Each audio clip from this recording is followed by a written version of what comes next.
Сәлем достар, Сюн Такахата өмірінің әр күнін осылай мұңды күйзеліспен өткізеді және ішкі сезімін жеңуге ешқандай әрекет жасамай, өзіне және басқаларға мүлдем бейжай қарайды.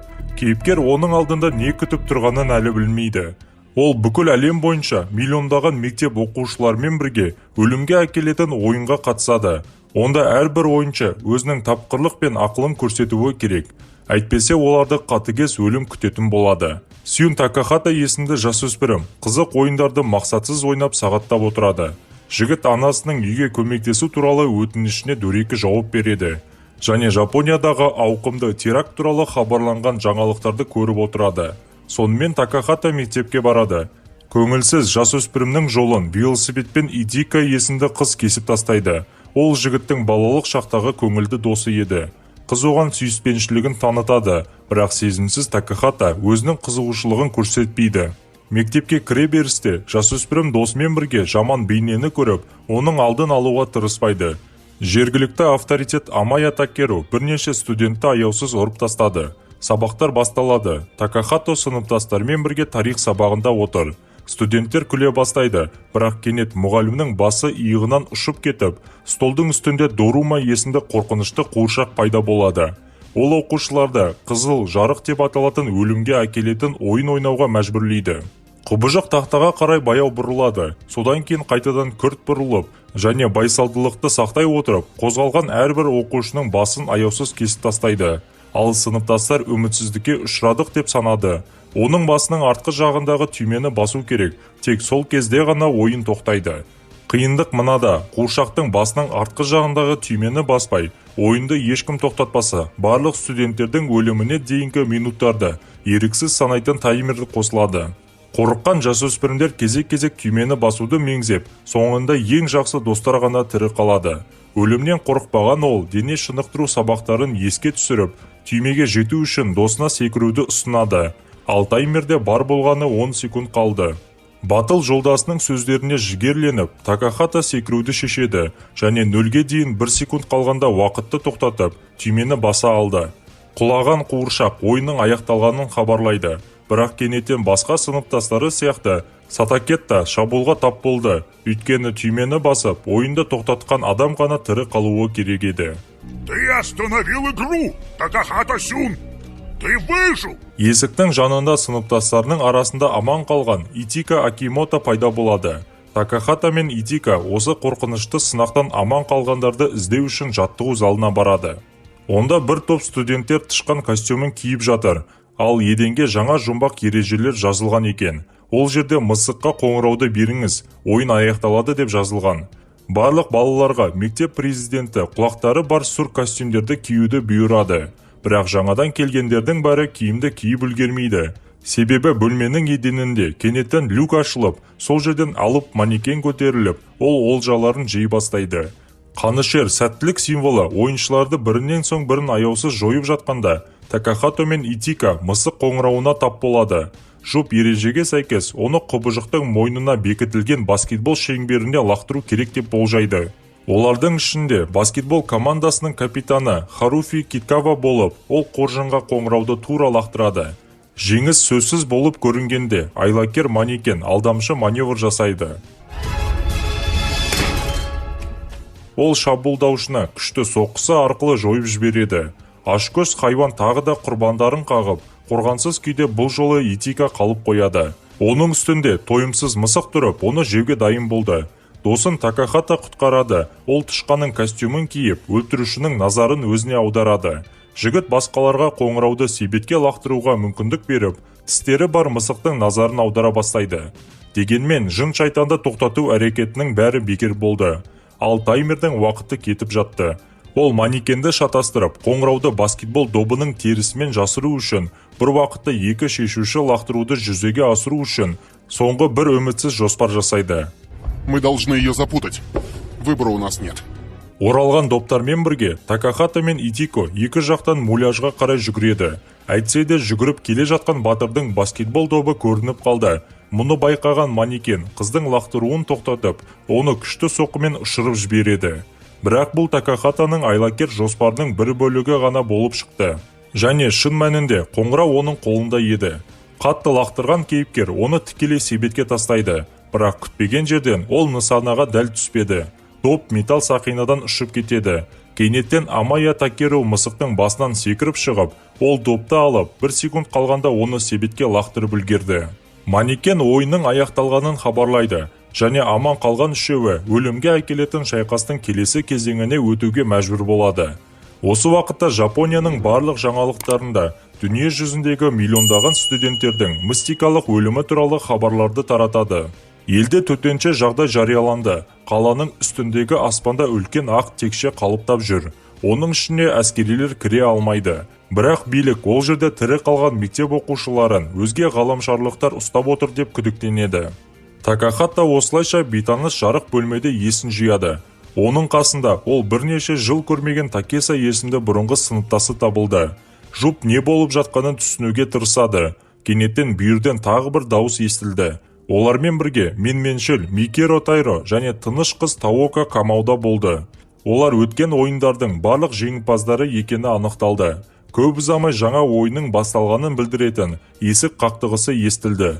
Бөлмеде Когеси деп аталатын өлім ойынын жариялайтын ұшатын қуыршақтары пайда болады. Көзі байланған ойыншы дөңгелектің ортасында отырады. Жындар өздерінің қорқынышты әндерін айтып болған кезде, ойыншы оның артында қайсысы тұрғанын айтуы керек. Тәкаппар ботаник Тайро бірінші болып шеңбердің ортасына шығады. Ақылды жігіт қорқыныштан дірілдейді, және оның керемет IQ-і тапсырманы шешуге мүлде көмектеспеді. Қалған ойыншылардың алдында оның басы бірден кесілді. Өлімге әкелетін шеңбердің ортасына мүлде жауап беріп үлгермеген Таока жіберілді. Жындар жеңілген қызды аяусыз өлтіріп, жаңа құрбанды шақырады. Такахата өз еркімен бірінші болып шеңберге кіреді. Құрбысының орнына кейіпкер батыл түрде шеңбердің ортасында отырып, көздерін байлайды. Кокеси өздерінің қорқынышты дөңгелек биін бастады. Ән біткен кезде олардың біреуі уақыттың кенет таусылғанын хабарлайды. Такахата дұрыс жауапты айтты. Батыр өз айласын тағы да іске асыра алды. Жігіт ойын бітті деген сөз тіркесті магнитофонға жазып алып, оларды сөйлеуге мәжбүрлеп орналасқан жерін таба білді. Жындар жеңілгенін мойындауы керек деп, олардың әрқайсысы ауада жарылып, 4 үлкен кілт қалдырады. Такахата мен Такеса дәлізге шығады. Басқа ойыншы қолындағы кілтпен бірге оларға жүгіріп келе жатады. Өйткені қорқынышты ұшатын жын мектеп оқушысын қуып келеді. Ол тек жалғыз жүргендерді өлтіреді. Үштік жай ғана қол ұстасып, өлім қауіпінен құтқарылады. Өлімнен қорыққан Такеса Такахатадан оның қолын жібермеуін сұрайды. Дірілдеп тұрған қызға қарап, кейіпкер мойнындағы кружканың сынған тұтқасынан жасалған кулонды көреді. Және бірнеше жыл бұрын олар ашуларын шығару үшін қараусыз қалған шатырда ыдыстарды қалай бірге қиратқанын есіне алады. Кенеттен үштіктің алдында айқай естіледі, және олар көмекке асығады. Серіктестер Итиканың қанатты жыннан құтылуға тырысып жатқанын көреді. Такахата соңғы сәтте досын қолынан ұстап алып, қорқынышты құбыжықтан құтқарып қалады. Алақандары қосылған қолдарға батырға ғашық Такесу қызғанышпен қарайды. Келесі ойында көп күттірмейді. Бетон қабырға бұзылғаннан кейін таймер мен 7 құлпысы бар үлкен бас пайда болады. Оның жанынан кейіпкерлер тағы 2 тірі қалған адамды табады. Олар 6 болды, ал кілттер одан да аз еді. Жын оларға 2 минут уақыт береді, ал ойыншылар іздеуге бірден кірісті. Кенеттен олар еденде домалап жатқан жетіспейтін кілттерді көреді. Қабырғаның артынан қанатты жыннан құтылу үшін ойыншыны өзімен сүйреп әкеліп, оны аяусыз өлтірген психопат Амая пайда болады. Бұзақыны ешкім ұнатпағанына қарамастан, команда онымен бірге жүруге мәжбүр болады, және ойыншылар барлық кілттерді құлпының тесігіне енгізеді. Осылайша ойын тоқтады. Жын тірі қалғандардың есімдерін жариялады, және оларға киімдерін киіп, қабырғадағы тесілген туннелден өтуге бұйрық береді. Өлім жарысына қатысушылар мұз үңгірінде тап болып, оларды басқа жын қарсалады. Аю өзінің әппақ екені мақтайды, және ол жаңа ойынның ережелерін атады. Ойынды жеңу үшін тек өтірік айтпау керек.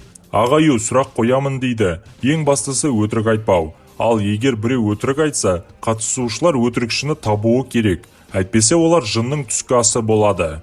Аю қарапайым сұрақтар қояды, оларға өтірік жауап берудің мағынасы да жоқ. Дегенмен келесі раундтан кейін ол үңгірде өтірікші бар деп хабарлайды. Ал бұрын достық қарым-қатынаста болған топта келіспеушілік орын алады. Бір-бірін айыптау арқылы ойыншылар бір топ мүшесінен айырылады. Сұрақтардың бірінде дәрменсіз Такесуды Такахата өлімнен құтқара алмайтыны белгілі болды. Ал зұлым құбыжық оны ауыр мұз табанымен мыжып тастады.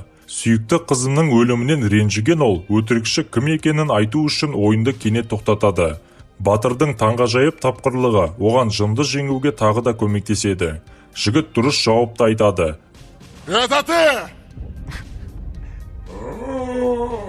Анықталғандай, Батыр аюдың табанында қара дақты байқап, жазықсыз қыздың қаны мұзды ерітіп, жын шын мәнінде қара аю екенін айтты.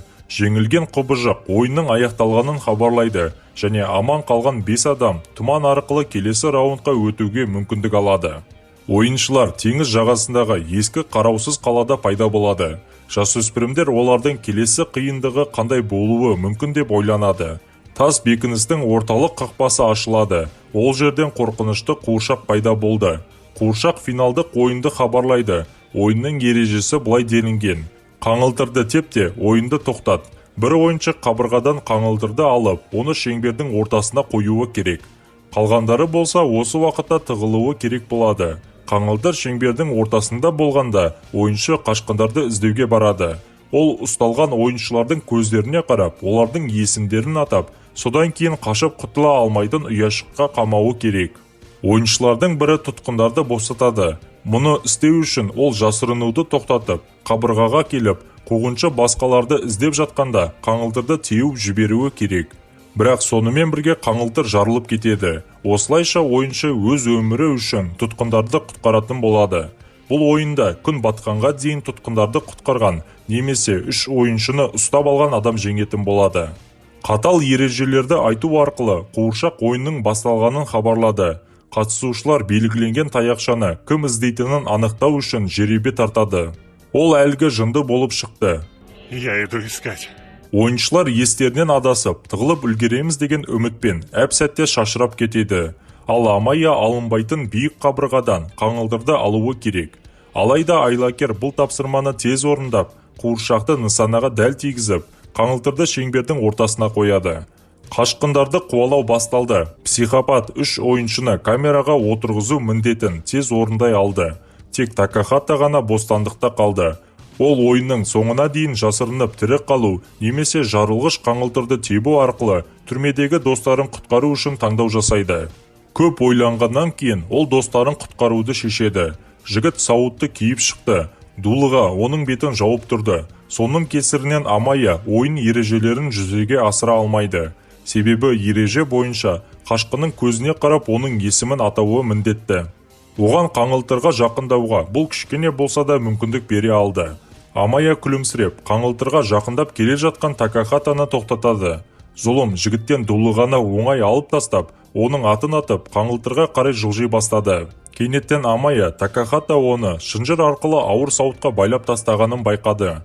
Келесі сәтте Батыр жауыз зұлымдықты өзімен бірге сүйреп қоршаудан құлайды. Такахата қаңылтыр банкаға оралып, ойынды жеңіспен аяқтау үшін сауыт тізбеген қатты тартып қойды. Жігіт осы уақытта сауыттан шығып үлгереді. Соңғы күшін жинап, кейіпкер ойынды аяқтау үшін қабырғаға көтеріледі. Дегенмен қатыгездікке ұшыраған Амайя да үлкен сауытты көтеріп, бұғаудан босатыла алды. Қарсыластар бір уақытта қаңылтырға қарай жүгіреді, бірақ Такахата оған тезірек жетті. Кенет қаңылтыр бос дыбыспен қабырғаға соғылып жерге құлады. Күн батқаннан кейін қайтадан пайда болған қуыршақтар ойынның аяқталғанын хабарлады. Оның барлық қатысушылары тірі қалды. Мы не говорили, что кто-то умрет. Қараңғы аспанда түрлі түсті жарылыстар мен от шашулар болды. Қорқынышты қуыршақтар ойыншыларға салқын балмұздақты ұсынды. Қатысушылар барлық қорқыныштарды ұмытып, өмірден ләззат алып, рахатпен балмұздақты жеп отырды.